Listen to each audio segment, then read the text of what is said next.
오늘의 큐티 말씀은 신명기 31장 30절부터 32장 14절까지입니다.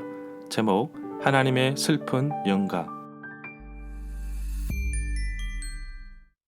먼저 앞뒤 문맥을 살펴보겠습니다. 모세가 이스라엘 백성들에게 가르치고자 하였던 노래는 슬픈 노래였습니다.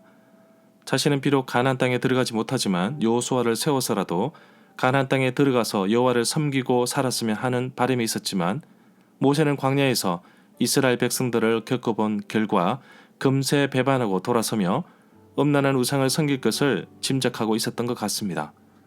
결국 모세는 노래를 지었는데 심판의 내용을 담고 있습니다.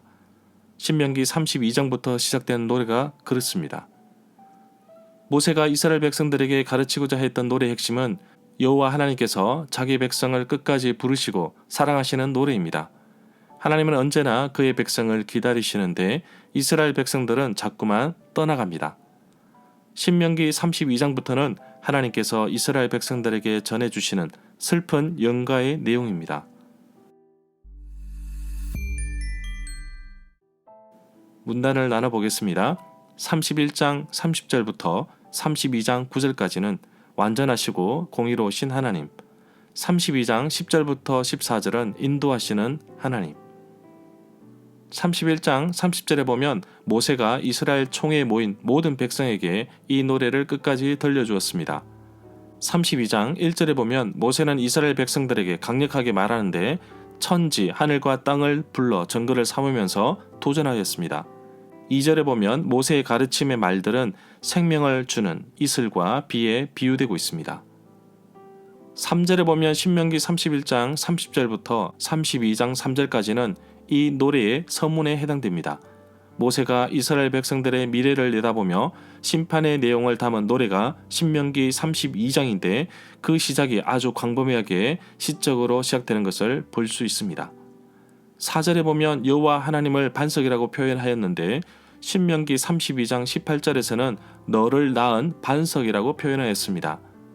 신명기 32장에서 여호와를 반석이라는 표현은 4절, 15절, 18절, 31절, 37절에 나옵니다.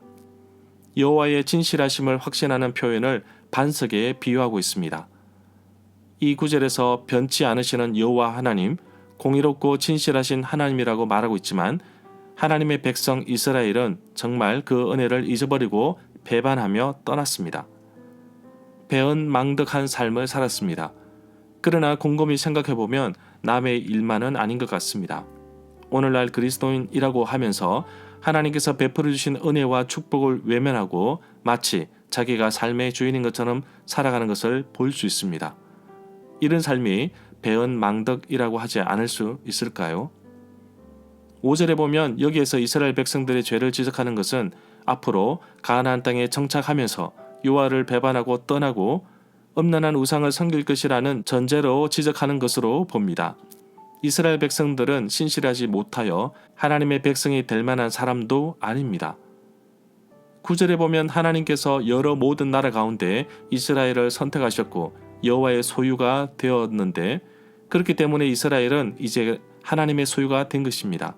이것을 기업, 목, 분깃으로 표현하기도 합니다. 10절에 보면 눈동자같이 지켜주시고 주의 날개 그늘 아래 나를 감추셨습니다. 10절 이 구절에서 광야와 기름진 땅을 대조하고 있습니다. 그렇기 때문에 출애굽에 대한 사건의 내용이 생략되어 있습니다. 11절에 보면 이 구절은 독수리가 어린 새끼에게 하늘을 나는 방법을 가르치는 모습을 표현한 것입니다. 이러한 모습으로 여호와께서 이스라엘 백성들을 가르치고 이끌어 보살펴 주신 것입니다. 문제는 이스라엘 백성들이 이런 은혜를 잊어버린 것입니다. 배은망덕.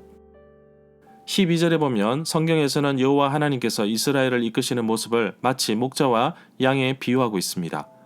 여호와께서 자기 백성을 양같이 인도하여 내시고 광야에서 양떼같이 지도하셨도다. 시편 78편 52절의 말씀입니다.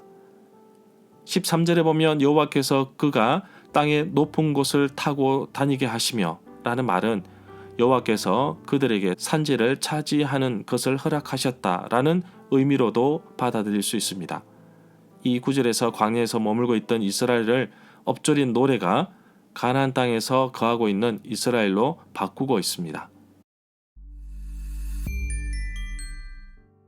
절마다 상세한 설명과 구절 해석, 핵심 내용과 중심 줄거리는 네이버 블로그에 올려져 있습니다. 내게 주시는 교훈입니다. 4절에 하나님은 바위 같으신데 하시는 일이 완전하고 그 모든 일이 공정하셨습니다. 흔들림 없는 견고한 반석이신 하나님을 신뢰하며 반석이신 하나님을 의지하고 꼭 붙잡기를 원합니다.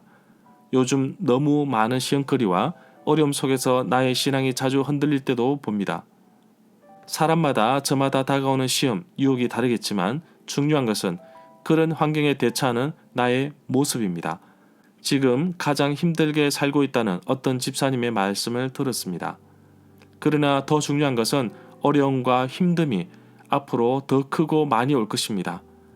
환경은 변하지 않습니다. 중요한 것은 내가 어떻게 그런 환경에 대처하느냐인데 인간인지라 연약할 수밖에 없습니다. 그렇기 때문에 나의 반석이신 하나님을 의지하고 붙들고 살기를 원합니다. 반석을 붙잡으면 흔들리지 않듯이 나의 삶과 신앙도 어떠한 어려움과 힘듦 속에서도 흔들리지 않을 것입니다. 하나님은 나를 독수리가 자기 새끼를 돌보듯이 살피시고 보호해 주십니다. 주의 날개 그늘 아래 나를 품으시고 때를 따라 양식을 공급하시고 하나님의 은혜 가운데 살아가도록 해 주셨습니다. 하나님께서 베풀어 주신 은혜에 감사드립니다. 그래서 오직 겸손한 마음으로 순종하며 주신 은혜에 감사하며 살겠습니다. 이스라엘 백성들이 가나안 땅에 들어가서 여호와 하나님을 배반하고 떠나 우상을 섬기러 갔다가 결국 망합니다.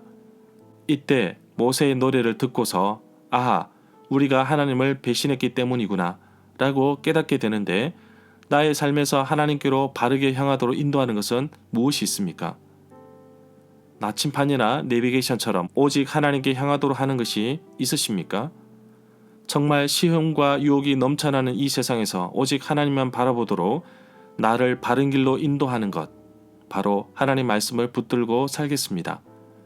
이스라엘 백성에게는 모세의 노래가 있다면 나에게는 하나님 말씀인 성경이 있습니다. 매일 묵상하고 기도하며 하나님께 나아가길 소망합니다. 나의 삶을 이끌어 주시고 눈동자같이 지켜주시기를 간절히 소망합니다.